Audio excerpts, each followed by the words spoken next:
Top 5 mistakes जो trading में अक्सर लोग करते हैं, अगर आपने इसको कमांड कर लिया, इसको कंट्रोल में कर लिया, तो आपकी ट्रेडिंग बहुत सुधार आ सकता है। क्योंकि जब मैं मेरे इनिशियल लेवल पे चीज़ें कर रहा था, तो अभी तो बहुत सारी चीज़ें मैंने कंट्रोल में ली है। गलतियां होती है, आपसे भी होंगी, सबसे होती है, बट गलतियां कम होनी चाहिए। तो बात करते हैं 5 टॉप ट्रेडिंग मिस्टेक्स की जो लोग करते हैं। पहला, ओवर ट्रेड।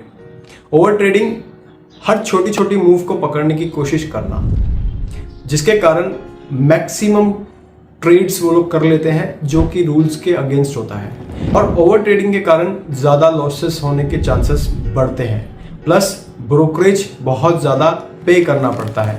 और अगर आप प्रॉफिट में आए हैं, उसके बाद भी अगर आप चार्जेस देखेंगे, ब्रोकरेज देखेंगे जो आपने ओवर ट्रेडिंग करके दिया है ब्रोकर को, उसमें भी आपको लॉसेस दिखाई देंगे। उसके कारण लॉसेस होते हैं क्योंकि आप प्रॉफिट में हैं, सपोज एग्जांपल 5,000 रुपये, और आपके चार्जेस ही हो गए 7,000 रुपये, तो still you are in loss 2,000 rupees. दूसरा है रिस्क मैनेजमेंट ना करना। अक्सर क्या होता है, हम एंट्री तो ले लेते हैं, स्टॉप लॉस नहीं लगाते, या फिर एंट्री ले लेते हैं बहुत हेवी क्वांटिटी से, जो हम रिस्क को मैनेज नहीं कर रहे। तो ये एक सबसे बड़ी कारण होती है मार्केट में अननेसेसरीली लॉस लेना, जो अगेन आपके सिस्टम के एक प्रोसेस के अगेंस्ट होता है। फॉर एन एग्जांपल, आपने एक क्वांटिटी ली, सपोज 100 क्वांटिटी आपने लिया, उसके बाद में आपने जो दूसरा ट्रेड लिया वो आपने 500 क्वांटिटी लिया, तो कोई लॉजिक नहीं हुआ।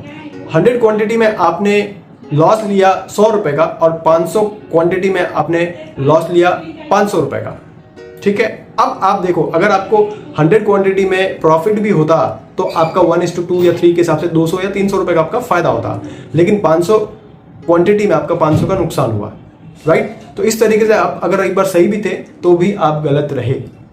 ये एक बिगेस्ट रीजन होता है कि रिस्क मैनेजमेंट पब्लिक नहीं करती है, लोग नहीं करते हैं, रिटेल ट्रेडर्स नहीं करते हैं। आप ये गलती मत करें। थर्ड पॉइंट की बात करते हैं, इमोशनल ट्रेडिंग। ये होता क्या है और कैसे? जब आपने ट्रेड लिया, उसके बाद आपका एक एसेट हिट हुआ, दूसरा एसेट हिट हुआ, उसके बाद आपका ईगो आने लगता है, और वो ईगो आपको बड़े लॉसेस में कन्वर्ट करवा देता है।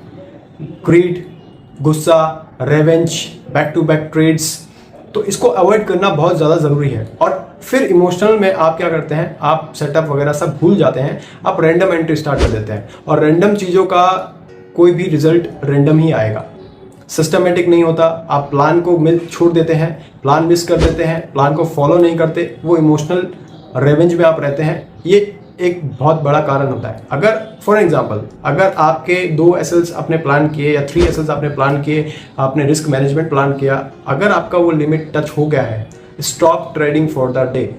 कल वापस आएंगे, कल भी मार्केट है, हजारों साल बाद भी मार्केट रहेगा, हजारों साल पहले भी मार्केट था। हजारों साल मतलब एग्जाम्पल के, अगर मैं बात करूं 90s में भी मार्केट था, लेकिन हम लोग मार्केट में नहीं थे। आज मार्केट है, 10 साल बाद भी मार्केट रहेगा।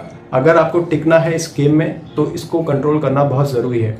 आज नहीं हुआ, कल होगा, इट इज ओके। चौथा है नो ट्रेडिंग प्लान, बस रैंडम एंट्री। यहां दिखा, यहां बाय किया, वहां दिखा, वहां शॉर्ट किया। कोई स्ट्रेटजी नहीं होना, कहीं भी रैंडम एंट्री लेना, रैंडम एग्जिट करना। This is all about no plan, random entries. मैंने जैसा कहा, रैंडम रिजल्ट्स, आपको भी नहीं पता, random results are very dangerous. अगर आपके पास प्लान ही नहीं था, आपने एंट्री ली और उसके बाद आप रैंडम चीजें कर रहे हैं, तो उसका रिजल्ट भी रैंडम आएगा। तो इसको इग्नोर मत कीजिए, इस पे काम कीजिए, प्लान कीजिए, और प्लान के हिसाब से चीजों को एग्जीक्यूट कीजिए।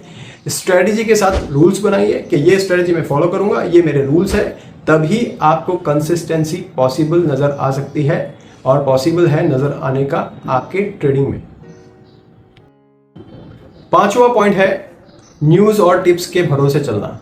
मार्केट अपनी चाल चलते रहती है, उसको फर्क नहीं पड़ता। हमें उस मूव में से कुछ हिस्सा कैप्चर करना होता है, जिसको हम एंट्री और एग्जिट कहते हैं। तो न्यूज पे कोई भी ट्रेड, कोई भी एनालिसिस ना करना, रैंडम ले लेना, that is not a good point. और दूसरा है टिप्स, इसी का पॉइंट है टिप्स। टिप्स मतलब लोगों के टेलीग्राम चैनल्स पे, ट्विटर पे कॉल्स पुट टिप्स ले लेना और एंट्री ले लेना। माय फ्रेंड, आपको पता ही नहीं है कि आप एंट्री क्यों ले रहे हो, एग्जिट क्यों कर रहे हो, कैसे एंट्री लेनी है, कैसे एग्जिट करना है। आप किसी और के भरोसे हो और उसका भरोसा हमेशा टूटता है। क्यों?